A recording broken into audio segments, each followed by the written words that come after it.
G'day everybody, this is Peter from the Property Club, and today I want to talk about untitled land in the Philippines. Cheers. Okay, so what a lot of people don't realize when they move to the Philippines is much of the land here in the Philippines is untitled. That means you can't get a title for it. Even if you go to the government and you try your hardest, they won't issue a title to you. So I'm going to explain why many properties don't have title, cannot get title, and why it's actually pushed up the value of those properties with titles. What many people don't know here in the Philippines is when buying land in the Philippines is that much of that land that's available is unable to be titled. The question is, why? Today, I will explain why many properties do not have title, and thus it has pushed up the value of those properties, those lands that do have a title. Meaning lands with titles in the Philippines is relatively both scarce and quite expensive. So the history of Proclamation 1801. It all started in Ferdinand Marcos, President Ferdinand Marcos's era, when he declared in 1972 martial law. In the same year that he declared martial law in 1972, he also declared Proclamation 1801, of which it raised doubts on many Filipino rights to secure titles over land they'd occupied possibly for a number of generations.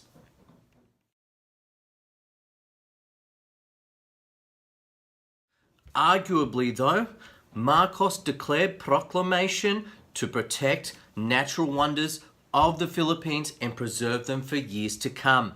It's up to you to decide which one you believe.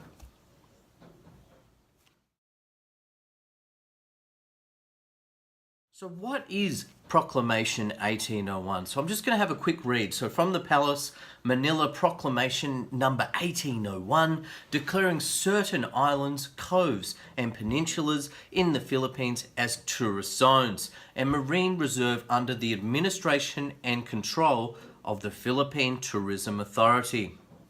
Whereas the Philippines abound with natural beauty and potentials for aquatic sports, tourism and marine life conservation, whereas these natural marine resources offer great potential and tremendous advantage in the growing worldwide interest of aquatic sports, whereas lack of proper government control resulted in ecological imbalance to the marine environment,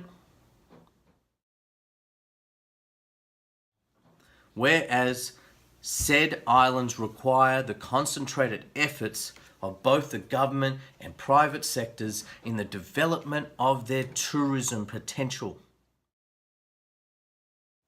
Now, therefore, I, Ferdinand E. Marcos, President of the Philippines, by virtue of the powers invested in me by the Constitution, do hereby declare the following islands, coves, peninsulas as tourist zones and marine reserves under the administration and the control of the Philippine Tourism Authority.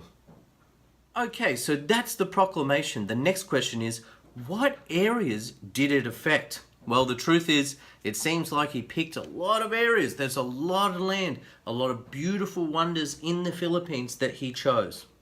So there's a lot of land. So I'm not going to read the entire list because it's just so long. I'm going to read each section, which have subsections, but I'm not going to read the whole subsection. So you can read that for yourself. So the whole of the Batangas coastline and the offshore islands, okay, which has included things like Fortune Island or Gaban Island, some really beautiful islands there. Oriental Mindoro, so the whole of Oriental Mindoro, including Porto Galera, Port Galera, Balatera Cove, Medio Island, etc., etc.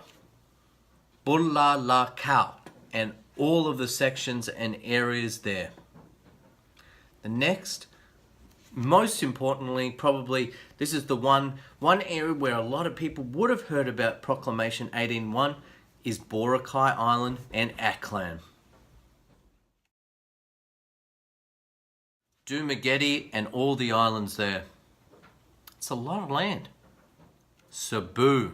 So there was a lot of land there in Cebu, including most of the beaches, Mactan Island, and several islands there in Cebu. Also northern Cebu.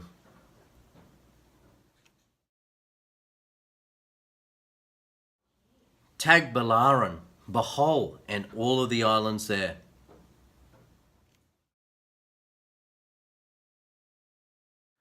Tacloban, Palawan, and pretty much all of the islands there. One in particular, most notably, I'd like to add is Coron Island.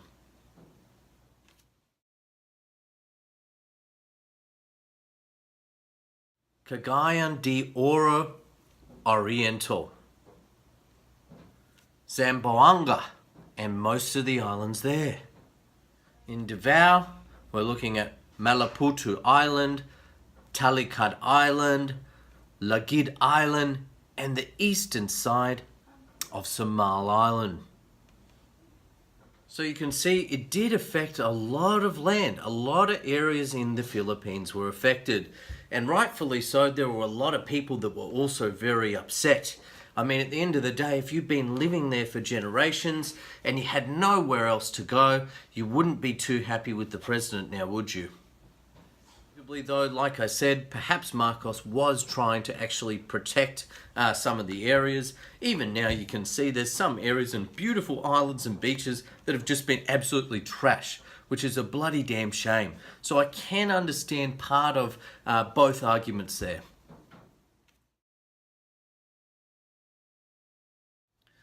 Ferdinand Marcos took power as president of the Philippines in 1965. By 1972, he knew he would have to step down as president, but instead of stepping down, he declared martial law in 1972, which allowed him to rule over as dictator of the Philippines for a further 14 years until 1986. The same year that Ferdinand Marcos declared martial law and Proclamation 1801, the YMCA bombings had occurred. YMCA bombings were a series of political bombings influenced by the Light a Fire movement. At the time, these people in the Light a Fire movement were seen as rebels, revolutionists, or even terrorists. Okay guys, so in conclusion, in the end, Proclamation 1801 was passed by Ferdinand Marcos.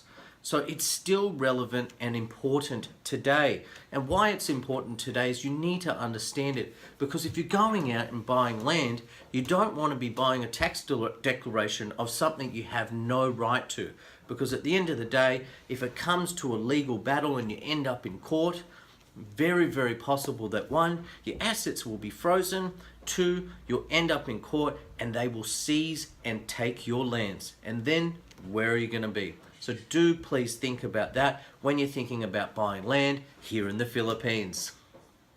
So this has been Peter from the Property Club. Thanks for watching, guys, and I hope you have a really lovely weekend. And hey, please do remember to share and subscribe. Thanks.